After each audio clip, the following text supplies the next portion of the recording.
I think you should become an instrumental artist. It took me way too long to allow myself to call myself that. And in this video I want to share all my learnings, so maybe you get to become an instrumental artist faster. Little disclaimer to the second camera, I think this should apply to any other art form as well. I'm Sebastian Jautschus. I'm an instrumental artist. I have, give or take, 50,000 monthly listeners, and I recently even had a little trending audio. Before jumping straight into any actionable tips, I want to roll back the time and try to understand together with you why it's not so easy to become an instrumental artist and go through the different stages that you need to go through to ultimately end up being one.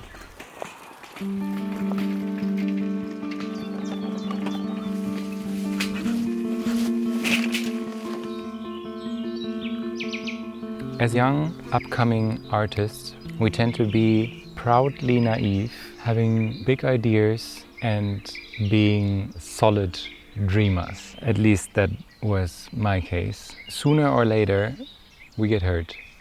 And that can be through multiple small scratches or through one or two big ones. In my case, it was one big one. Basically, I got ripped off by my role models at the time. These producers took an idea of me, made a #1 hit out of it in Germany and didn't credit me. And this hurt me pretty badly, and I went into the next stage.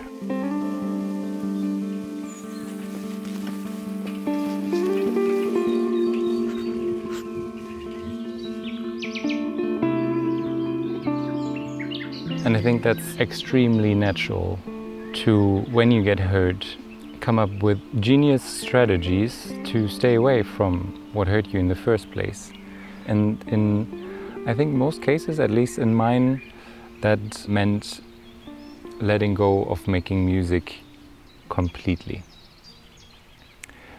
Putting that as far as possible away in the closet and not opening the door. For me, that also meant coming up with new belief systems, trying to convince myself that I needed security, that I wanted a stable job, that music would never be able to support me.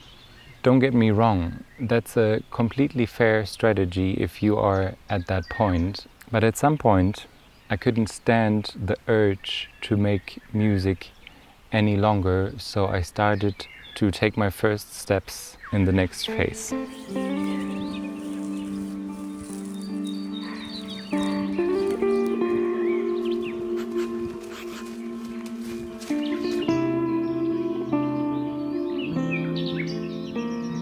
Slowly starting to take the first few very crunched, close to the ground so you don't stumble, weird steps to making music again.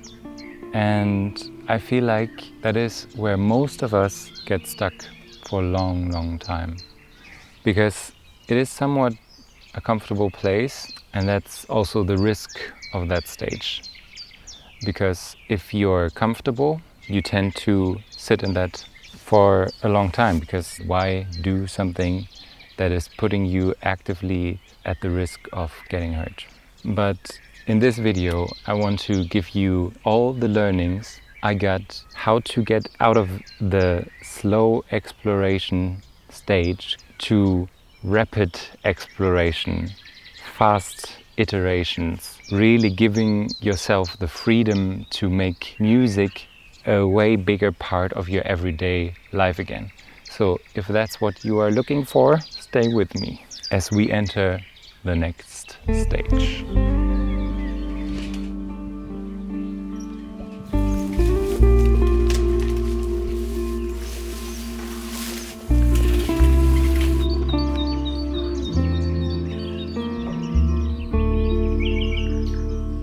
Rapid and consistent exploration. But to do that, at least for me, that meant doing some inner work to accept who I am. Now, the fun part begins, and I wrote that down also in my little book. Embracing what feels almost too you. Overcoming that shame that at least I had when stumbling upon something musically that I really enjoyed.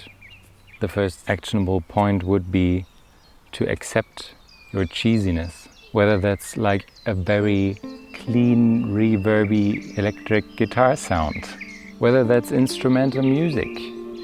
Because when you find yourself gravitating towards something but finding it too cheesy or having like a guilty pleasure feeling around it, there's a high likelihood of this being your voice or a huge part of your future sound. Honor what comes easy, because easy does not mean cheap. I caught myself multiple times being in a position where someone told me, "This is great," and I was like, but that was something I did in 5 minutes. That's great. How awesome is that? That you do something that someone else likes or feels in 5 minutes. It's supposed to be easy. It's not supposed to be hard. It's not supposed to be professional sports where you go over your body limits all the time. That's not our sport.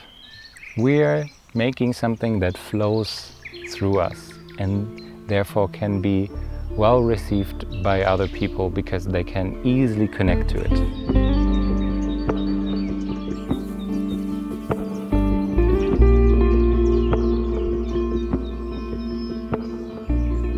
Letting go of rules.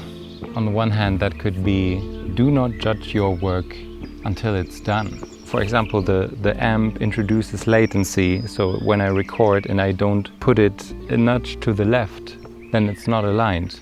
And in the beginning, I used to judge my new idea, how it would sound, even though I knew it wasn't aligned yet. So it didn't even have the chance to show itself. Don't judge your work too early. Give it time.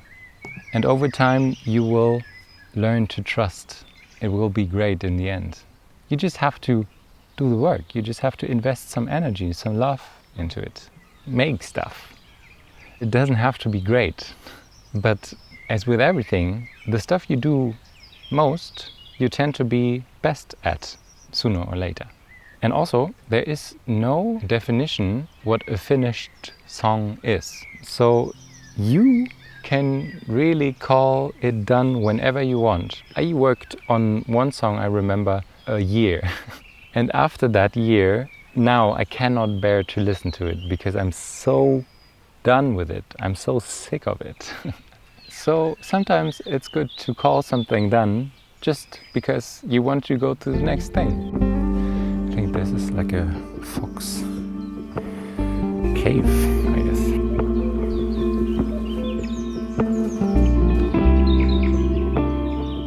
It's a tough one for me because I never had role models that did what I'm doing now. So if you have a lack of inspiring artists, actively search them out because a good role model can help so much overcome obstacles. Oh, these two birds, oh my God. They were yellow and they make this hauntingly beautiful. Okay, fascinating.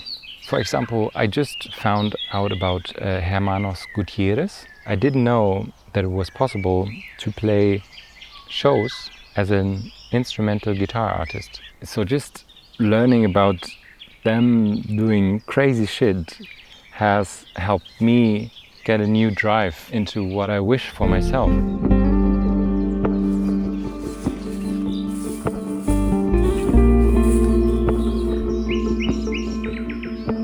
Follow what resonates with you. If there's a fridge in the supermarket that is humming a beautiful major chord, actually happened to me in Sweden, record it with your phone and make something out of it.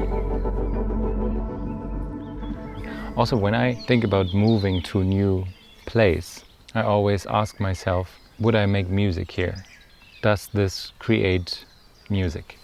So when I was looking for a space to record here, I came here and I was like, ooh, that's what I mean. Follow the resonance.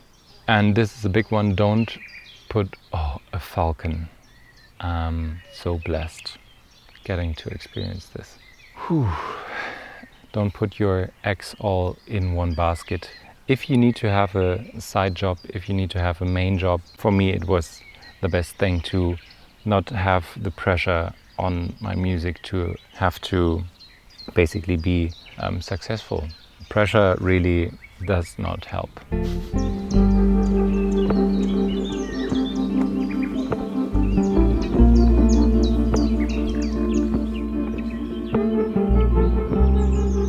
I set myself the goal in the beginning of 2023 to release a song every week.